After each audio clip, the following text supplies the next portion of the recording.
Political intolerance that was witnessed yesterday at the Azimio rallies in Marsabit, where we saw, both being in the same camp, but we saw an incident there where, police lobbed tear gas to quell the violence, and there was several interruptions that were witnessed there. And we do know that in a lot of these situations, it is the youth that actually engage in this violent acts. And, quote unquote, most of the times the hired goons, if at all they are hired, are the youth. Most of the time during the campaign rallies, the people that we see, the hired campaigners, the chief campaigners, are the youth as well. So even as we look at voter apathy in this season, as we go into the August polls, we're seeing political intolerance, and we're seeing pockets of this, and we're seeing the youth playing a part in this chaos. And yet this is not translating to what we're likely to see in the ballot come August in terms of the numbers that are going to show up to vote as regards the youth. Let's talk into political intolerance, because we do have a youthful viewership and audience this morning, and how the irony of this is playing itself out. Here you are as the youth, you're not registered to vote, you're not going to be voting, but then you are engaging in political intolerance. I'll start with you, Joseph. I want to throw a question to the young people in this country. That one, young people cannot hide behind Facebook and Twitter accounts to protest. And when the right time comes where it matters the most, they are nowhere. Our young people need to register and need to come out and vote, so that the things that they are raising on Twitter and Facebook can be addressed. On issues to do with the political intolerance in this country, we have enough laws that are addressed to curb these issues. But the critical point here is that we need to tell politicians it is not a matter of life and death. And on this issue, specifically I come from Busia. And Busia has been also having the same issues that we saw in Jacaranda and yesterday played in Marsabit. Young people need to be told that politics is about addressing issues. It's about addressing economic growth. Politics is not about fighting. It's not about tribalism. It's not about handouts. So if young people think that they can come into politics and become instant millionaires, they are misplaced. That's why you find that the economic situation in this country has pressed young people. So whenever they see politicians, they see handouts and they see an avenue where they can do anything for a politician to get the money. No. It is about when, as a young person, when you see a politician, you really need to put that politician down to tell you and give you way forward how we can solve the economic situation in this country. It is not about the little money, the 1,000 bob or the 500 bob that you are given to go and heckle or to go and throw stones in those rallies. Then, to finalize on that point, in this country, historically, we have seen the people, and it's documented, the people who have been misusing the young people in this country. And we have seen the newcomers also who have joined politics recently, they are misusing the young people. Gentlemen and politicians who are seriously involved with this matter need to be cautioned. And there needs to be a further step of where the rule of law comes in. The IG, the DPP need to come in, and IBC also, to come in and help us to sort out this mess. Because we cannot continue allowing these characters to move on, because it started in Busia and Kisumu, where the deputy president convoy was stoned. It moved to Jacaranda. Now we saw it yesterday in Marsabit. Elections are about in less than 45 days. So if we do not address that issue, it will critically affect even violence on the day of election will lead to voter apathy. So it's happened on both sides of the political divide, Gloria. We have seen incidents on both sides. So your thoughts around this and the fact that the youth are being misused once again? as we go towards this electoral process? First of all, I want to say that that narrative of the youth are the only ones involved in violence is so fake. Because in Jacaranda, who was actually stopping people from going to a rally? It was the police who were actually paid, who were given instructions. So we can't always just say like, oh, the youth are being used. The youth in Jacaranda, at the end of the day, the people who actually caused the chaos are institutions that were being used by politicians, and we know which side of that divide. We've seen places where, and I come from Kisii County, and I can tell you when we had the by-elections last year, it was the police again who were being used. So, and you see for them, it is like you're putting them between a rock and a hard place, because if they have to secure their jobs. So when they are telling you orders from above, yes, they mean orders from the above. So I think, first of all, that narrative of only the youth being used to bring the violence during this election, no. We know that institutions are being used, and we know that state machinery is being applied, and we know for a fact that in Jacaranda, it was not young people that were throwing stones and doing all sorts of, it was paid people, and it was actually an institution that was being used. So sometimes also, let's be fair to the youth. And I think that narrative of young people being used, young people going out to because the violence, I can tell you that a lot of sensitization has been done thanks to the civil society, thanks to, you know, community-based organizations, and, you know, those people who are actually doing the work of IEBC on sensitizing the electorate.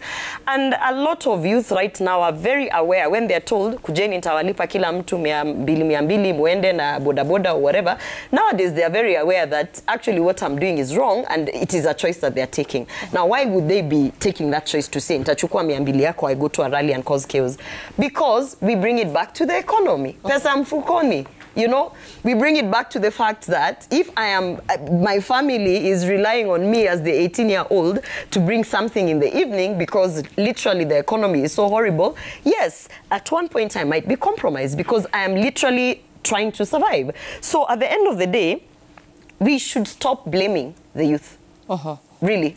We should stop blaming the youth, and we should start blaming the failed institutions. We should start blaming the failed government. We should start blaming the person who has the full authority and autonomy to turn this, you know, thing around and actually create proper economic empowerment for the youth. At the end of the day, we are not going to keep blaming the youth for doing what they need to do to survive. We need to start understanding that this election is about the economy. This election is about pesa mfukoni. This election is not only about constitutional amendments that do not translate to removing the youth from the streets and, you know, taking them out from where they're vulnerable. It's actually about saying, by the time I take office, we have that 75% of this population that are youth. I don't know what percentage of it is actually between the 18 to 34-year-old, but we need to put them to work. How are we going to put them to work? Lillian. So let me just say this.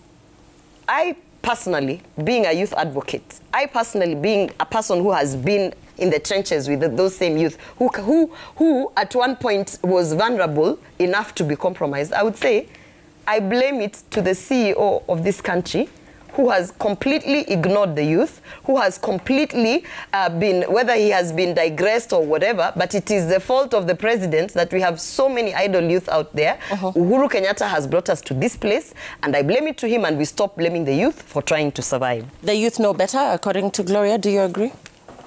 I want to take a sharp right from the wrong that has been presented by Gloria. One is that this, I think, you know, is the elephant in the room, and is even the topic that we needed to have started with, about political intolerance and the youth being used as a tool to propagate political intolerance. And just to pick up from where Joe had left, if we face it, let's be realistic. Youth are the ones who are attending political rallies all over. They are the ones who are providing the numbers, are the ones who are being mobilized. If you talk about political violence, you'll get the old generation probably supervising or financing, but the people who are the tools, who will take a stone, who will take a weapon against the other, is basically a young person, whether it's in Mandera or in Busia or in Jacaranda and what have you.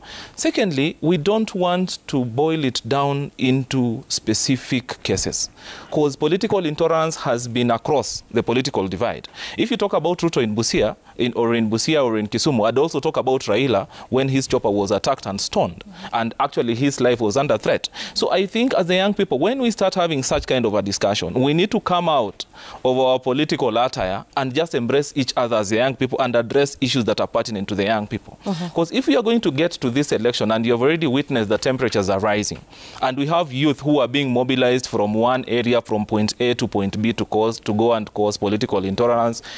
Political aspirants know that they are the young people who are being, you know, hired and given handouts and come out to shout. And yet we can sit in a national broadcaster and say that whatever source of income you are getting, as long as you have pesa mfukoni, even if you are being hired to go and abuse a politician or to cause political intolerance, but as long as you have pesa mfukoni, then we are embracing you. I think we are missing out the point. The message to the young people is that there will be this country after 9th of August. That will still remain as Kenyans, that will still have our issues. The only thing that will be different is the kind of person that would have woken up and voted for. If we vote for a person that we think addresses and has the interest of the young people at heart, that is the only difference that is going to come. That if you are disillusioned, if you are unemployed, that if you have skills, you are competent enough, but you don't have a job, you don't have where you can wake up in the morning and go and seek for a better life. If you vote for that politician that you think will address that and create that factory next to where you're coming from, or ensure that there are better education institutions, or ensure that there are better employment opportunities in the police, in the military, in medical services and what have you, then that is the change that all of us should yearn for. And lastly, we should move away from violence, because violence is not going to help us. Where we are standing currently, I don't want to apportion blame. We are having a global financial inflation across board, and that is something we need to be cognizant about. And if there's something wrong that is going to happen in the election that we are going to have, we might not be able to recover even in 5 years. That if you are going to have post-election, or rather pre-election of post-election, then if you look at the numbers that even were presented by the Treasury in 2007, we lost about half of our budget in a time frame of less than 3 months. If you are going to have the same this time round, we might even lose the entire budget of 3 trillion in less than 2 months. What will that imply to that young person? That you won't have food on your table, you don't have money to pay your rent, you don't have money to cater for your medical health, and your life will be disillusioned and disenchanted. So we are encouraging the young people across political divide. Go to rallies if you want to, but don't go there to cheer or to jeer someone. If you do not accept, or if you do not resonate with the message that is being propagated, you have the right of moving away. You have a right of not attending that rally. You can stay in your house and make your own independent decision. And when the voting day comes, you show up at the polling station and cast your vote. What we are saying is that elections bila norma. Right, elections bila norma. Let's take a look at your tweets this morning on Daybreak. We're going to be taking your feedback. Remember to tweet using @CitizenTV Kenya. The hashtag is Daybreak @Lilian_Muli, or you could SMS us using SMS number 22422. Let's take a look at your tweets. And here we go. IEBC must pick lessons and make corrections ASAP.